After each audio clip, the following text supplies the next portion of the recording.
Welcome back to another story on Infidelity Tales Lab. Before we begin, tell us, where in the world are you watching from? Now, let's dive into today's story. Chapter 1. The Architect of His Own Ruin. James Reed had always been a builder, not of houses or monuments, but of quieter things, trust, stability, a life measured in mortgage payments and anniversary dinners at the same Italian restaurant where he'd proposed. For 17 years, he'd built a marriage with Christine Palmer, believing that his steady hands and reliable heart were enough foundation for forever. He should have noticed the cracks sooner. The advertising firm he'd poured his soul into for 2 decades downsized 6 months ago, and James's position as senior creative director became a line item on his severance package. Christine had smiled when he told her, the kind of smile that didn't reach her eyes, and said all the right words about fresh starts and new opportunities. Within a week, she'd filed for divorce. The proceedings were surgical. Christine's attorney, a shark named Morris McElroy with teeth capped too white and a reputation for destroying men, tore through James's finances like cancer. The house, bought with James's inheritance from his grandmother, went to Christine. The savings account drained for her emotional suffering. The car, the furniture, even the goddamn espresso machine James had saved for months to buy. Your Honor, McElroy had said, adjusting his Rolex with theatrical precision, my client sacrificed her own career aspirations to support Mr. Reed's ambitions. She deserves compensation for those lost years. The lie was so brazen James almost laughed in court. Christine had quit her receptionist job after 3 months of marriage, claiming migraines. She'd spent the next 17 years perfecting her tennis serve at the country club James couldn't afford to join. The judge, a gray-haired woman who looked like she'd heard every story twice, awarded Christine 70% of everything. James walked out of the courthouse with his clothes, his grandfather's watch, and a checking account showing $247. That night, Christine had called him, not to apologize, not to express even a shred of remorse, to gloat. You'll die alone and broke, she'd said, her laughter sharp as breaking glass. That's what happens to men who bore me, James. You were always so adequate. Roger says I should have left you years ago. Roger. The name hit him like a fist to the stomach. Roger Clements, his former business partner, the man who'd stood as best man at their wedding, who'd eaten at their table every Sunday for 5 years. The man who'd voted to eliminate James's position when the firm downsized. James had hung up without responding. What was there to say? She'd already taken everything that mattered. Almost everything. He still had his plasma. Chapter 2. The Transaction. The donation center squatted between a pawn shop and a check-cashing place on the east side, the kind of neighborhood where desperation wore a familiar face. James had driven past it 100 times, never imagining he'd be the one walking through those doors. The waiting room smelled of industrial cleaner and defeat. A teenage mother bounced a crying baby on her knee. An old man with shaking hands filled out paperwork with painful slowness. A woman James's age stared at nothing, her eyes hollow. First time, the receptionist asked. Her name tag read Kara. She had kind eyes that had seen too much. That obvious? You're wearing a tie. She pushed a clipboard across the desk. Fill this out. We pay $40 for your first donation. $40. James had spent more than that on wine he couldn't taste the difference in. Now, it was 2 weeks of groceries if he shopped carefully. He took the clipboard to a plastic chair that wobbled on uneven legs and began filling in the blanks of his diminished life. The nurse who called him back was young, professionally cheerful in a way that felt rehearsed. I'm Emily, she said, leading him to a chair that looked like it belonged in a dentist's nightmare. Ever donated before? Never. No problem. I'll need to do a quick health screening, take some vitals, test your blood. The whole process takes about 90 minutes. She wrapped a blood pressure cuff around his arm. So what brings you in today? Rent, James said simply. Emily's professional smile softened into something genuine. I hear that. She drew 3 vials of blood with practiced efficiency. Okay, I'm going to run these to the lab. Back in 5. She wasn't. 15 minutes passed. Then 20. James watched the clock, watched the other donors cycle through their chairs. tubes connected like some dystopian assembly line harvesting human fluid for profit. When Emily returned, her face had changed. The color had drained from her cheeks, and her hands trembled slightly as she gripped his file. "Sir," she said, her voice carefully controlled, "I need you to stay right here. Don't move. I need to call someone." "What's wrong?" Ice flooded James's veins. "Cancer. HIV. Something terminal they'd found swimming in his blood." "Nothing's wrong. Just please wait." She disappeared into the back office. Through the window, James saw her on the phone, gesturing urgently. Two other staff members crowded around her, looking at something on her computer screen, then at James, then back at the screen. 20 minutes later, 3 men in suits rushed through the donation center doors like they owned the place. They moved with purpose, parting the crowd of donors without touching them, radiating authority and expensive cologne. The lead one was in his 60s, silver-haired, and imposing in a charcoal suit that probably cost more than James's last paycheck. His eyes found James and locked on with laser focus. He walked straight to James's chair, stopped, and stared. His face cycled through emotions, shock, disbelief, something that looked almost like relief. "After 32 years, he whispered, loud enough for James to hear, "we finally found you." Chapter 3. The Inheritance in His Veins. The man's name was Albert Riddle, CEO of Riddle Pharmaceuticals. The other two were lawyers, introduced quickly and forgotten immediately. They ushered James into a back office that the donation center clearly didn't know existed, all dark wood and leather that didn't match the fluorescent despair of the waiting room. "Mr. Reed," Albert said, settling into a chair across from James with the gravity of a man about to change someone's life, "I apologize for the dramatic entrance. But what we've discovered in your blood," he paused, choosing his words carefully, "it's nothing short of miraculous." "I have cancer," James said flatly. "What?" "No." Albert actually laughed. "Mr. Reed, you're possibly the healthiest person in this city. What you have is something we've been searching for since 1993. A genetic mutation so rare that our models suggested only 3 to 5 people on Earth possess it." He slid a folder across the desk. Inside were charts, graphs, genetic sequences that looked like abstract art. 32 years ago, my daughter was diagnosed with Herman syndrome. Do you know what that is?" James shook his head. "Didn't think so. It's so rare, most doctors never see a case. It's a degenerative neurological disorder that destroyed her nervous system cell by cell.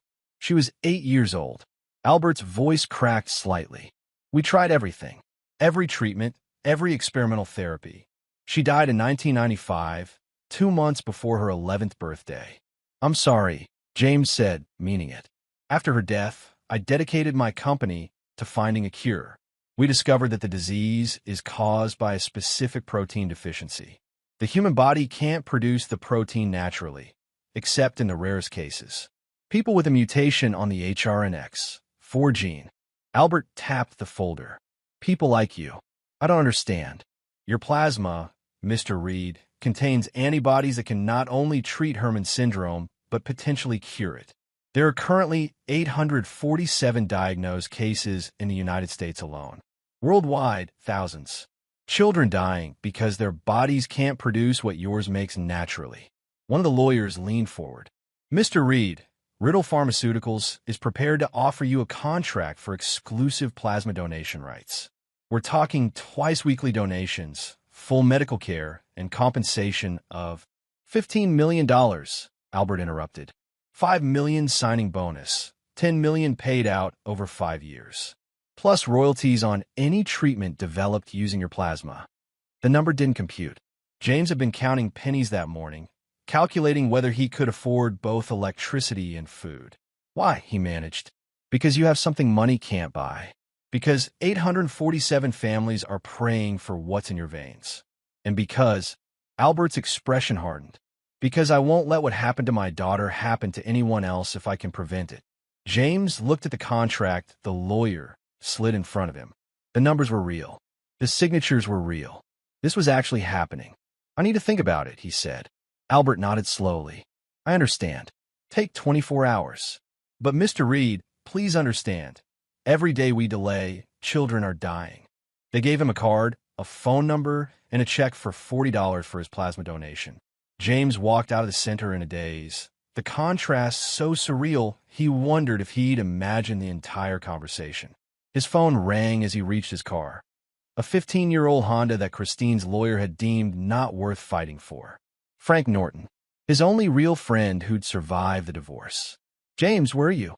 "I've been calling all morning." "Donating plasma." James said, the absurdity of everything hitting him at once. "Jesus. Listen, I heard something you need to know. I ran into Bridget Palmer at the grocery store. Christine's sister. The one who'd seemed sympathetic during the divorce. Who'd told James she thought Christine was being unreasonable. And she got drunk, started bragging. James, Christine, and Roger have been planning this for over a year. They wanted you out of the firm specifically so they could take your position and your shares. Roger's been promoted to CEO. They're selling the company to Whitmore Media next month for $16 million. Christine gets half because they've been partners the whole time." James's hand tightened on the phone. "She destroyed me for $8 million. There's more. Bridget said Christine specifically dragged out the divorce proceedings to drain your legal fund, make you desperate enough to accept her terms. She called it breaking you." Her words. The sun was setting, painting the parking lot in shades of red. James looked at the donation center, then at Albert Riddle's business card in his hand. $15 million. 847 dying children. And a woman who'd laughed while she destroyed him. "Frank," James said quietly, "I need you to do something for me. I need you to not tell anyone what I'm about to tell you. Can you do that?" "Of course." "Good. Because I'm about to become very wealthy. And Christine is about to learn what it costs to underestimate adequate men." Chapter 4. The Devil in the Details. James signed the contract at 9 a.m. the next morning in Albert Riddle's downtown office, a glass tower that looked down on the city like a benevolent god. The lawyers witnessed. The check cleared into his account with a digital efficiency that felt unreal. And just like that, James Reed was worth $5 million with 10 more on the way. "Welcome to Riddle Pharmaceuticals," Albert said, shaking his hand. "We'll start with comprehensive medical testing tomorrow. I want you under the care of our best people." "I appreciate that, but I have a request." Albert's eyebrows rose. "Go on. I want my participation kept completely confidential. No press releases, no announcements. As far as the world knows, James Reed is still broke." "May I ask why?" James smiled for the first time in months. "Let's call it a social experiment." He left the building and drove straight to Frank's apartment, a modest two-bedroom where his friend had lived since his own divorce 3 years prior. Frank was waiting with coffee and the tactical mind that had made him invaluable in the Army before he'd become an accountant. "Okay," Frank said, spreading papers across his dining table. "I did some digging. Roger Clements doesn't just want a job. He wants to erase you. He's been telling everyone at the firm that you were dead weight, that you hadn't had a good idea in years. Creative revisionism. It gets better. I pulled the company's financial records. Don't ask how. The Whitmore Media deal? It's contingent on the firm showing growth. Roger's been cooking the books, attributing your projects to himself. The Kaufman campaign that won 3 awards? His in the records.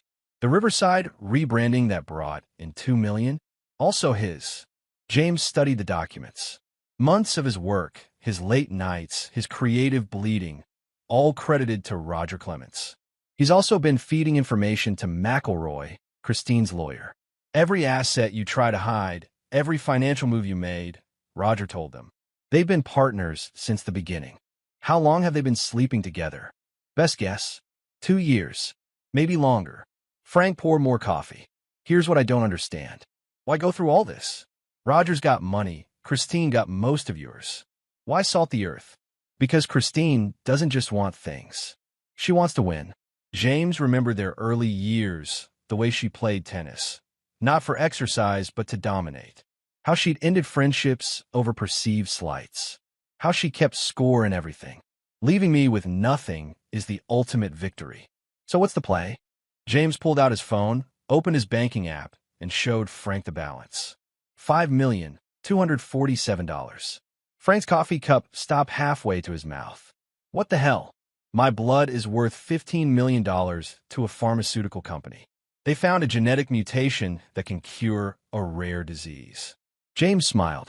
Christine tried to leave me with nothing. She left me with everything. Okay, but what are you going to? I'm going to destroy them. Not with lawyers or court battles. I'm going to dismantle everything they've built, piece by piece, and I'm going to make them watch. Frank leaned back, a slow grin spreading across his face. I'm listening. Over the next 3 hours, they sketched out the framework. James would remain publicly broke, living in the cheap studio apartment he'd rented in a building that smelled of mildew and broken dreams. He continued to appear desperate, defeated. Meanwhile, he'd use his money to carefully, methodically destroy the foundations of Christine and Roger's empire. First, James said, I need information.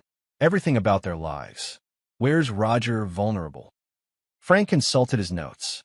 He's got a gambling problem he thinks he's hiding. Poker games every Thursday at the Riverside Casino, consistently losing. He's into the house for about 60 grand. Good. What about Christine? She's expensive. Country club fees, spa memberships, that new Lexus. She's burning through the divorce settlement faster than anticipated. So they need the Whitmore media sale to go through. Desperately, James stood, walked to Frank's window. The city sprawled below, millions of people chasing their own small victories and defeats. Then we make sure it doesn't, James said. And we make sure they destroy themselves in the process. Chapter 5. Pawns and Players. The key to revenge, James learned, wasn't rage, it was patience. And capital. He started small. A shell corporation registered in Delaware under the name Norwood Ventures, managed by a corporate attorney who asked no questions as long as the retainer cleared. Through Norwood, James began acquiring debts. Roger's gambling markers were the first. $63,000 worth of bad bets, purchased from a casino for 70 cents on the dollar. Legal, clean, and suddenly James owned Roger's desperation. Don't call him, Frank warned when James suggested making contact. Not yet. Let him sweat.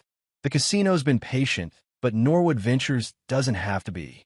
Instead, James had the attorney send a polite letter demanding immediate payment. 45 days to settle the full amount, or legal action would commence. The second move was more elegant. James hired a private investigator named Marty Bishop, a former cop with a whiskey voice and a talent for finding what people wanted hidden. Marty's first assignment was simple. Document everything Roger and Christine did. Every lunch, every meeting, every indiscretion. They're not subtle. Marty reported 2 weeks later, sliding a folder of photographs across the table at the diner where they met. Country club lunches 3 times a week. She's wearing jewelry that costs more than my car. They're celebrating like they've already won. The photos showed Christine and Roger at the Riverside Country Club, champagne and oysters, laughing like teenagers. In one image, Christine wore a diamond bracelet that caught the afternoon light. James recognized it. She told him years ago it was her dream piece. $30,000 at Cartier. They're spending money they don't have yet, James observed. Counting chickens, Marty agreed. I also found something interesting. Christine's sister, Bridget Palmer? She's not as loyal as Christine thinks. Explain. She's got her own money problems. 3 credit cards maxed out, behind on her mortgage. And she's bitter. Feels like Christine got everything while she got nothing. The divorce settlement, the house, the car. Bridget's one conversation away from spilling every secret she knows. James smiled. Then let's have that conversation. Bridget Palmer lived in a townhouse in the suburbs, the kind of place that looked nice from the street, but had an air of quiet desperation in the details. The overgrown lawn, the faded paint, the decade-old minivan with a cracked windshield. James knocked on her door on a Tuesday morning, armed with coffee and an offer. She answered in yoga pants and a stained sweatshirt, her hair pulled back. James? What are you doing here? I wanted to thank you for what you told Frank. About Christine and Roger's plan. Bridget's face went pale. I was drunk. I shouldn't have said anything. I'm glad you did. Can I come in? She hesitated, then stepped aside. The townhouse interior confirmed his suspicions. Furniture from better times, photographs of children who'd grown up and moved away, the worn carpet of someone who couldn't afford to replace it. "I'm not here to cause trouble," James said, settling on her couch. "I'm here to offer you a job." "A job?" "Christine trusts you. Tells you things. I need to know what she's planning, what she's worried about, what keeps her up at night." He pulled an envelope from his jacket. $10,000 now. $5,000 a month for 6 months. All you have to do is be your sister. Listen, remember, tell me. Bridget stared at the envelope like it might bite her. "That's a lot of money. Consider it payment for years of being undervalued. Christine got millions in the divorce. What did you get? Debt and a sister who only calls when she needs someone to brag to." Her hand reached for the envelope, stopped. "Why are you doing this?" "Because she laughed when she took everything from me. Because Roger destroyed my career and called it business. Because I've learned that adequate men, when pushed far enough, become dangerous." James stood. "You don't have to decide now. But Bridget, your mortgage is 3 months behind. Your credit cards are maxed. How long before you lose this place?" He left the envelope on her coffee table and walked to the door. "James," she called as he reached for the handle. "What are you going to do to her?" "I'm going to give her exactly what she deserves," he said. "The question is, do you want to be collateral damage, or do you want to survive?" She called him that night and agreed. Chapter 6. The board is set. The medical testing at Riddle Pharmaceuticals took 3 weeks. Dr. Virginia Murphy, head of research, ran every scan, every analysis, mapping James's genetic code with the precision of a cartographer charting new worlds. "Remarkable," she said during one session, staring at screens of data. "Your body produces the protein naturally at rates we've never seen. We can synthesize a treatment from your plasma that could help all 847 current patients. Maybe more." "How many children?" James asked. "About 60% are under 18. The youngest is 6 months old." 6 months. James thought of Albert Riddle's daughter, dead at 10, and felt something shift in his chest. The money was life-changing, but this mattered. "When can you start treating them?" "We're in FDA approval now. 6 months, maybe 8. Your plasma is already saving lives, James. You should know that." Meanwhile, the trap was closing on Roger and Christine. Bridget proved invaluable. Every lunch, every phone call, every pillow talk confession, she remembered all. James learned that Christine was already planning her next upgrade. A house in the hills, $500,000, purchased with money from the Whitmore Media sale. "She's picking out furniture," Bridget reported during one of their weekly meetings. "Spending Roger's future like it's already in her account." Roger, meanwhile, was hemorrhaging cash. The gambling continued. Thursday nights at the Riverside, Friday nights, an underground poker club Frank's contacts had identified. Norwood Ventures collection letters had escalated. Roger's secretary had been dodging calls for weeks. James's third move was surgical. He bought Christine's dream house. Not under his name. Through another shell corporation, Redwood Holdings, he made an all-cash offer $20,000 above asking price. The sellers accepted within hours. Christine's realtor called her that same afternoon to deliver the bad news. Bridget reported the aftermath with barely contained glee. She threw her phone across the room, screamed for an hour, blamed Roger for not closing the Whitmore deal faster. "Good," James said. "Keep me updated." The Whitmore Media deal was his endgame. Frank had been digging, and what he found was beautiful in its simplicity. The deal was contingent on the firm showing consistent growth and ethical business practices. If Whitmore discovered fraud, creative accounting, stolen credit for campaigns, they'd walk away. James just needed proof. He found it in the firm's server, accessed through a backdoor that a talented hacker named Dale Benson had found for the right price. Roger's entire scheme was there. Emails reassigning James's projects, altered timesheets, fabricated client testimonials. Months of fraud, documented and time-stamped. "This is gold," Frank said, reviewing the files. "But how do you get it to Whitmore without revealing your hand?" James smiled. "We don't. We get someone else to." The anonymous tip to Whitmore Media's due diligence team came from a burner phone, untraceable. The email contained detailed allegations of fraud at James's former firm, complete with instructions on where to look in the company's server. Professional, concerned, devastating. Whitmore's lawyers descended on the firm 3 days later. Roger called an emergency staff meeting. Bridget learned about it from Christine, who was panicking. "He's terrified," Bridget reported. Christine, too. "Whitmore's auditors found something. They're investigating. Tell Christine you're worried about her," James instructed. "Be supportive. Let her trust you more." The next week, Norwood Ventures filed a lawsuit against Roger Clements for the $63,000 plus interest and legal fees. The summons was served at his office, in front of his staff, a public humiliation that made the local business news. Christine called Bridget that night, drunk and furious. "Everything's falling apart," she slurred. "The Whitmore deal might collapse. Roger's being sued. I spent too much on the house deposit, and now someone else bought it. What the hell is happening?" "Bad luck," Bridget suggested. "There's no such thing as luck. Someone's doing this." "Who would do this to you?" Christine's laugh was bitter.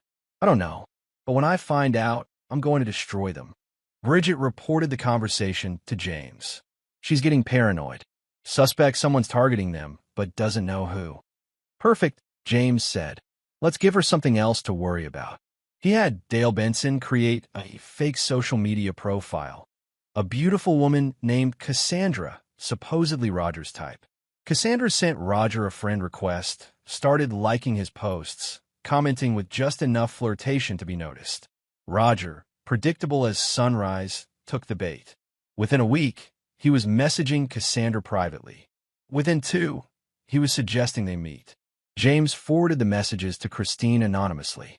The explosion was nuclear. Bridget called James that night, laughing so hard she could barely speak. Christine destroyed his car, took a golf club to his Porsche in the country club parking lot. Security had to pull her off. It's all over the club's social media. And Roger, denying everything, says it's fake. But Christine doesn't believe him. Bridget paused. "James, what's the endgame here?" "Justice," James said simply. "Keep watching." Chapter 7. The House of Cards. The Whitmore media deal collapsed on a Wednesday. Their attorneys issued a statement citing irregularities in financial reporting and questions about ethical business practices. Translation: they found Roger's fraud and wanted no part of it. The firm's value plummeted overnight. Roger's promotion, his reputation, his future, all gone in a corporate press release that was 3 paragraphs of professional destruction. Christine called Bridget hysterical. $16 million gone? How are we supposed to? She stopped, catching herself. How is Roger supposed to recover from this? What about your settlement money? Bridget asked innocently. I spent it. Most of it. The deposits, the car, the country club fees. I thought the Whitmore money was coming. Her voice cracked. What am I supposed to do now? James listened to the recording Bridget had made and felt nothing. No satisfaction, no guilt. Just a cold certainty that this was exactly what Christine deserved. But he wasn't finished. Roger, desperate and cornered, made the mistake James had been waiting for. He tried to embezzle money from the firm to cover his gambling debts. Not much, $50,000 from the company's reserve account, covered with falsified vendor invoices. James had been monitoring the firm's finances through Dale Benson's access. The moment Roger made his move, James documented everything and sent it to the firm's board of directors. The vote to terminate Roger was unanimous. The criminal charges followed within days. Frank called James with the news. Roger's been arrested. Wire fraud, embezzlement. The DA is pushing for prison time. And Christine, she's lawyering up. Apparently, her name is on some of the bank transfers. The DA thinks she might be a co-conspirator. That wasn't part of James's plan, but he didn't try to stop it. Sometimes justice found its own way. The final piece fell into place when Bridget delivered her last report. Christine wants to see you, she said. James's hand tightened on his phone. What? She called me this morning. Said she needs to talk to you. She sounds broken. Did she say why? Something about mistakes and apologies. James, I think she's finally realized how bad things are. Tell her I'll meet her. Tomorrow. The coffee shop where we had our first date. Bridget hesitated. Are you going to hurt her?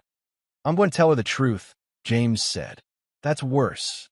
He met Christine at 2 p.m. on a Thursday, in the same corner booth where he'd nervously asked for her number 20 years ago. She looked different, smaller somehow, her expensive clothes hanging wrong, her makeup unable to hide the stress lines around her eyes. "James," she said, her voice barely above a whisper. "Thank you for coming." He said nothing, just watched her struggle for words. "I know I don't deserve your time. I know what I did was." She stopped, swallowed. "Roger and I are in serious trouble. The charges, the lawyers, it's all falling apart. I need help." "You need money," James corrected. "Yes." She couldn't meet his eyes. "I know I have no right to ask, but you were always generous, always kind. Maybe we could work something out. A loan. I could pay you back when." "When what, Christine?" "When Roger gets out of prison. When you're acquitted of fraud. When the money fairy drops 16 million in your lap." She flinched. "You're right. I'm sorry. I shouldn't have." "You laughed," James said quietly. "When you called me that night. You told me I'd die alone and broke, and you laughed. Do you remember that?" "I was angry. I didn't mean." "You meant every word. You spent a year planning how to destroy me. You and Roger gutted my career, took my home, drained my accounts. You called it winning." He leaned forward. "Did you win, Christine?" Tears ran down her face, ruining her mascara. "I made mistakes. I was stupid and cruel, and you were who you've always been. I just didn't want to see it." He stood to leave. "Please," she grabbed his arm. "James, I'm begging you. I'll lose everything." He looked at her hand on his arm, then at her face. For 17 years, he'd loved this woman, built a life with her, and she destroyed it all for money and the pleasure of watching him suffer. "Good," he said, pulling his arm free. "Now you know what it feels like." He walked out of the coffee shop and didn't look back. Chapter 8. Resurrection. 3 months later, James stood in Dr. Virginia Murphy's lab, watching the first patient receive treatment derived from his plasma. The girl's name was Abigail, Kentucky. She was 7 years old, her body ravaged by Herman's syndrome until she could barely walk. Her parents had exhausted every option, sold everything they owned to pay for experimental treatments that didn't work. Now she sat in a hospital bed, and 4-drip feeding James's synthesized antibodies into her system, while her parents held each other and cried. "The results are remarkable," Dr. Murphy said softly. "We're seeing improvement in 73% of trial patients. Real improvement, nervous system regeneration we thought impossible." "How long until full FDA approval?" 3 months, maybe 4. Then we could treat everyone." She looked at him. "You're going to save hundreds of lives, James. Thousands eventually." He watched Abigail's mother smooth her daughter's hair, murmuring prayers of gratitude. "What about the money?" he asked. "The royalties? Based on current projections, you're looking at another 20 million over the next 10 years. More if the treatment proves effective for related disorders. $35 million. James tried to comprehend the number and couldn't. It was abstract, impossible, more money than he'd ever imagined existing in his reality. "I want to set up a foundation," he said, "for families who can't afford treatment. Full funding, no questions asked." Dr. Murphy smiled. "Albert said you'd do something like that. He's already had the lawyers draw up the paperwork. The Riddle Reed Foundation. Has a nice ring to it." Albert appeared in the doorway, as if summoned. "Talking about me?" "Only good things," James assured him. "Liar." Albert moved to the observation window, watching Abigail. "My daughter would have been 38 this year. Married, probably. Maybe grandchildren." He was quiet for a moment. "Because of you, this girl gets to have that future. You gave her what I couldn't give my daughter. You built the company that made it possible. We make a good team." Albert extended his hand. "Welcome to the board, by the way. The directors voted this morning. You're officially part of Riddle Pharmaceuticals' leadership. I don't know anything about running a pharmaceutical company. You don't need to. You know about building things, about patience and precision and seeing the long game. We need that perspective." Albert's grip was firm, paternal. "You've been given a gift, James. What you do with it defines who you are." James thought about Christine and Roger. Their trials were next month. Fraud, embezzlement, enough charges to ensure years in prison. He could have pushed harder, made things worse. But watching them destroy themselves had been more satisfying than any revenge he could have orchestrated. "I choose to build," he said. Chapter 9. Adequate no more. 6 months after the plasma donation that changed his life, James stood in his new home. Not the mansion Christine had wanted, but a comfortable house in a good neighborhood with a yard big enough for the dog he'd always wanted, but she'd refused. Frank was helping him move in, arguing about where the couch should go. "It's too far from the TV," Frank insisted. "It's perfect. You just want it closer because you're going blind." "I'm not going blind. You bought a TV that's too small. It's 70 inches. Like I said, too small." James's phone rang. "Bridget, I thought you should know," she said. The sentencing was today. Roger got 8 years. Christine got 5. "Are you okay?" James asked. "I'm better than them. Better than I've been in years, actually. The money you paid me clear my debts. I'm going back to school, business administration. Figure it's time to build something of my own instead of watching other people succeed." "Good for you, James. Thank you for giving me a choice, for not lumping me in with Christine. You chose yourself. That's all anyone can do." After he hung up, Frank looked at him expectantly. "Well, Christine got 5 years. Roger got 8. Frank nodded slowly. "How do you feel?" "I don't know. Empty, maybe? I spent months planning their downfall, and now that it's happened, it just feels finished." "That's because revenge was never the point. You wanted justice. You wanted them to face consequences for what they did. That's different, is it?" "Yeah. Revenge is about hurting people because you're hurt. Justice is about balance, making things right." Frank settled onto the couch, in the wrong spot. James noticed, but didn't comment. "So what now?" "Now I live. I build the foundation. I work with the pharmaceutical company. I figure out who James Reed is when he's not someone's husband or someone's employee or someone's mark." "Sounds adequate," Frank said with a grin. James threw a pillow at him. The doorbell rang. Albert Riddle stood on the porch, holding a bottle of wine that probably cost more than James's first car. "Housewarming gift," Albert said. "May I?" "Please." They sat in the backyard as the sun set. 3 men who'd found unexpected friendship in unusual circumstances. Albert told stories about his daughter, about the company's early days, about the dozens of children whose lives James's blood had saved. "We got the latest results today," Albert said. "Abigail Kent is walking. Not just standing, not just a few steps walking. Her parents sent me a video. She's running around her backyard, laughing." James felt something catch in his throat. There are 42 other stories just like hers.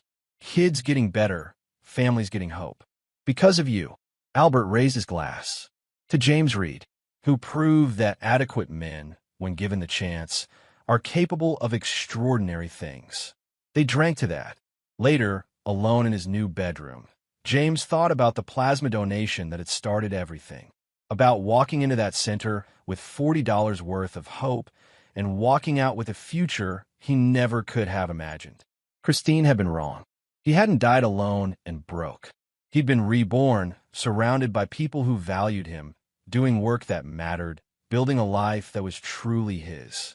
And somewhere in a prison cell, Christine was learning what it meant to lose everything. The symmetry was almost poetic.